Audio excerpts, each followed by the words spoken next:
नमस्कार। आज हामी एउटा निकै चर्चित एनिमेटेड चलचित्र how to train your dragon जुन 2010मा आएको थियो त्यसको एउटा समीक्षामा आधारित रहेर अलिक गहिरो कुराकानी गर्दैछौँ। हाम्रो उद्देश्य चाहिँ यो समीक्षाले खासमा के कुराहरूलाई महत्त्व दियो होइन अनि यो फिल्म किन यति धेरै मान्छेलाई मन पर्यो भन्ने कुरा बुझ्नु हो। सुरुमा अलिकति बेसिक जानकारी हेरौँ न। समीक्षामा पनि उल्लेख भएको छ ड्रिमवर्क्स एनिमेसनले बनाएको। निर्देशकहरू क्रिस स्यान्डर्स र डिन डेब्लोइस। विधा त अब एनिमेसन एडभेन्चर फ्यान्टेसी भइहाल्यो। 98 मिनट जति लामो। अनि आइएमडिबी रेटिङ पनि राम्रो छ नि 8.10 हो, त्यो आफैमा बलियो सङ्केत हो एकदम। अनि समीक्षाले यसको कथालाई एकदमै मुटु छुने खालको भनेर प्रस्तुत गरेछ। कथा त बर्क भन्ने वाइकिङ गाउँको हो। त्यहाँ ड्र्यागनसँग लड्नु दैनिकी जस्तै। तर मुख्य पात्र हिकअप ऊ अलि फरक छ। योद्धा बन्न खोज्छ तर उसको तरिका अर्कै छ क्या। हो, त्यो फरकपना नै उसको विशेषता भयो होइन त। ओ नि। अनि समीक्षाले जोड दिएको कुरा चाहिँ के हो भने जब हिकअपले त्यो टुथलेस भन्ने घाइते ड्र्यागनलाई भेट्छ उनीहरूको बीचमा गोप्य मित्रता हुन्छ। त्यसपछि हिकअपले बुझ्छ कि ड्र्यागनहरू त्यस्तो राक्षस हैनन्। यो खालि मित्रताको मात्र कथा होइन। समीक्षा अनुसार यो साहसको कथा हो, आफूलाई चिन्ने आत्मखोजको, अनि सबैभन्दा महत्त्वपूर्ण त्यो पुरानो सोच, त्यो पूर्वाग्रहहरूलाई तोड्ने कथा हो। साँच्चै समीक्षाले उठाएको त्यो आत्मखोज अनि पूर्वाग्रह तोड्ने कुरा चाहिँ एकदमै रोचक लाग्यो मलाई। यसले हिकअपको यात्रालाई खालि एउटा टिनेजरको विद्रोह मात्र देखाउँदैन, बरु सहानुभूति र समझदारीको शक्ति खोजेको जस्तो देखिन्छ। हो। समीक्षाले के पनि भन्छ भने अरू धेरै एनिमेटेड फिल्मभन्दा फरक यसले त्यो सहानुभूतिलाई कमजोरी होइन कि वास्तविक शक्ति हो भनेर देखाउँछ क्या। मार्नुभन्दा बुझ्नु ठूलो कुरा हो भन्ने सन्देश। एकदम। र यो कुराहरू पात्रहरूबाटै आउँछ। समीक्षाले हिकअपको तारिफ गरेको छ। दर्शकले सजिलै रिलेट गर्न सक्ने, रमाइलो पनि छ, तर उसको त्यो इन्सेक्युरिटी, उसको सङ्घर्ष वास्तविक लाग्छ।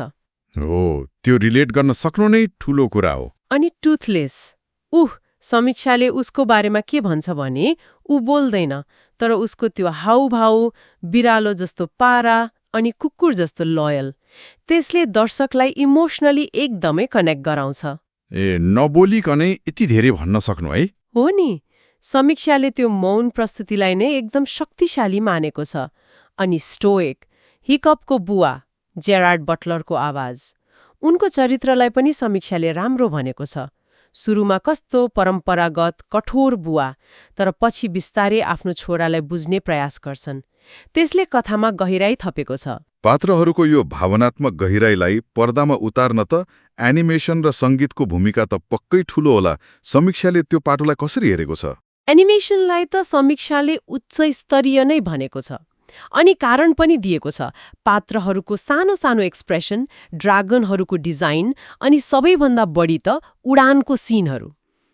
हो र, उडानको सिनहरू? समीक्षा भन्छ ती सिनहरू खालि सुन्दर मात्रै छैनन्, तिनमा एउटा फिजिकल रियालिटी छ। हेर्दाखेरि साँच्चै हावामा उडेको जस्तो त्यो थ्रिल अनुभव हुन्छ रे। गजब। अनि जन पावलको सङ्गीत नि, त्यसको त जताततै चर्चा सुनिन्छ। हो, र समीक्षाले पनि सङ्गीतलाई फिल्मको आत्मा नै मानेको छ। खास गरी त्यो मुख्य थिम टेस्ट ड्राइभ भन्ने। त्यो त एकदमै आइकोनिक छ नि। हो नि। समीक्षा अनुसार त्यो धुन खालि एक्साइटिङ मात्र छैन, त्यसले फिल्मको इमोसनल पिकहरू, खास गरी हिकअप र टुथलेसको सम्बन्ध विकास हुँदा अनि उडानका सिनहरूमा अविस्मरणीय बनाएको छ। दृश्य र भावनालाई ठ्याक्कै बाँधेको छ। यति राम्रो हुँदाहुँदै पनि समीक्षाले केही कमजोरीहरू पनि औँल्याएको होला नि होइन? अवश्य। समीक्षाले के भनेको छ भने केही सहायक पात्रहरू जस्तो हिकअपका अरू साथीहरू उनीहरू अलिक कम विकसित भएकी जस्तो। मतलब उनीहरूको क्यारेक्टर आर्क त्यति बलियो छैन। त्यस्तै कथा अघि बढाउन सहयोगी त छन्, तर उनीहरूमा त्यस्तो धेरै गहिराई छैन भन्ने समीक्षाको टिप्पणी छ। अनि अर्को कुरा, कथाको जुन बेसिक स्ट्रक्चर छ नि त्यो अलिअलि अनुमान गर्न सकिने खालको छ भनेर पनि स्वीकारेको छ। तर त्यो अनुमान गर्न सकिने कुरालाई समीक्षाले त्यति ठूलो समस्या मानेन जस्तो छ हैन त? मानेन र समीक्षाले कारण पनि दिएको छ। फिल्मको इमोसनल प्रस्तुति यति बलियो छ, पात्रहरूको विकास यति राम्रो छ, अनि त्यो भिजुअल्स र सङ्गीत यति प्रभावशाली छ कि कथा अनुमान गर्न सकिए पनि खासै फरक पर्दैन। समीक्षाको तर्क के छ भने कथा के हो भन्दा पनि कसरी भनिएको छ भन्ने कुराले यहाँ बढी अर्थ राख्छ। त्यो त हो। भनेपछि समीक्षाको अन्तिम निचोड के रह्यो त? यो किन ड्रिमवर्क्सको बेस्ट मध्ये एक भयो? निष्कर्ष एकदमै सकारात्मक छ। यो खाली बच्चाहरूको लागि मात्रै होइन, यो सबै उमेरका लागि बनेको फिल्म हो।